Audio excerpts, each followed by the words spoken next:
The night the storm rolled over Fort Alden, the security cameras caught something no one could explain at first. A pair of identical twin girls, no older than 7, standing outside the military base gates at nearly midnight.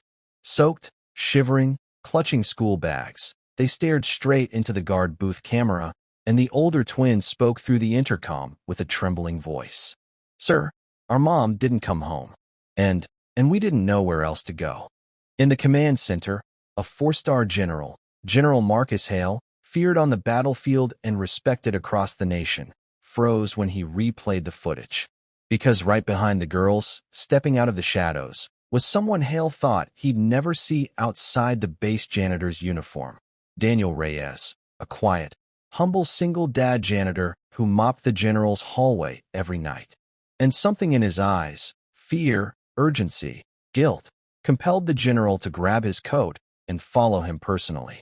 What Hale didn't know was that this night would uncover a secret buried for years, test the heart of a soldier, and change 3 families forever.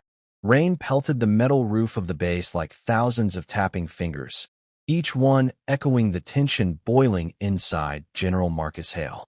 It had been a long day, briefings, meetings, diplomatic calls, and a ceremony where he had been honored for his service. But none of that mattered the moment he saw the fear in those little girls' eyes on the security feed. When he reached the gate, the twins were huddled under the small shelter, Daniel Reyes kneeling beside them, trying to calm them with his trembling hands. Hale had known Daniel only as the janitor who worked silently, nodded respectfully, and left no trace of his presence except spotless floors. But tonight, Daniel's face was pale, his uniform soaked, hair plastered against his forehead. He looked like a man carrying a mountain on his back. "Daniel," Hale said firmly yet gently. "What is going on?" Daniel looked up, eyes red, voice shaky. "General, sir, I didn't know where else to take them. Their mom, she works nights. She hasn't come home since yesterday. The girls came to my apartment after school. They were terrified. And when she still didn't show up, I panicked." The younger twin, Lila, tugged at Hale's sleeve. "Sir, is Mommy dead?" The question landed like a blow to the chest. Hale knelt to meet her eyes, softening his voice. "No, sweetheart. We don't know that. And we're going to find her. I promise." But promises were heavy things for a soldier, and Hale never made one lightly. He stood, motioning them toward the base. "Come inside. All of you. You're safe now." As they walked, Hale studied Daniel. A single dad who worked 2 jobs, wore hand-me-down boots, and rode a rusted bike to save money.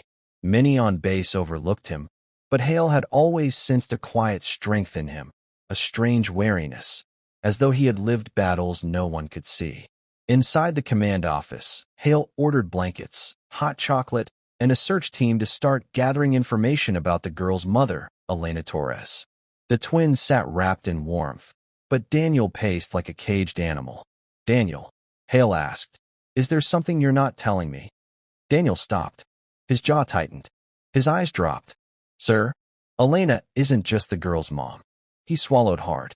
"She's my late wife's best friend. She helped me raise my son after I lost her.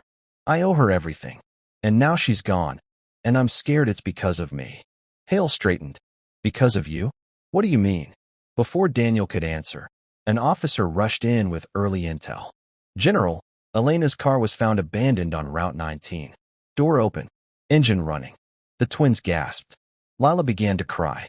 The older sister, Leah, clenched her fists as if holding herself together. Daniel collapsed into a chair, burying his head in his hands.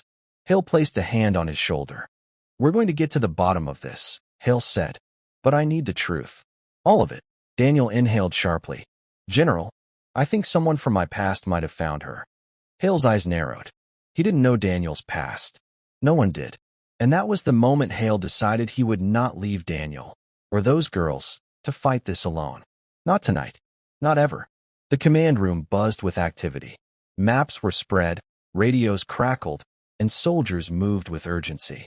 But in the center of it all, Daniel Reyes sat silently, fingers locked, his mind battling demons only he understood. General Hale stood across from him, arms folded, waiting. Finally, Daniel spoke, voice barely above a whisper. Sir, before I became a janitor, before I lost my wife, I wasn't the man everyone thinks I am now. I used to work undercover in border intervention, dangerous work. I made enemies. And Elena, she got tangled in one of those cases when she tried to help me. Hill's expression hardened. You should have told someone. I was trying to protect my son, Daniel said, eyes glistening. When my wife died, I left that life behind. I thought it was over. But Elena, she called me 2 nights ago. She said she saw something. Someone from back then. Hale exhaled sharply. It all made sense now.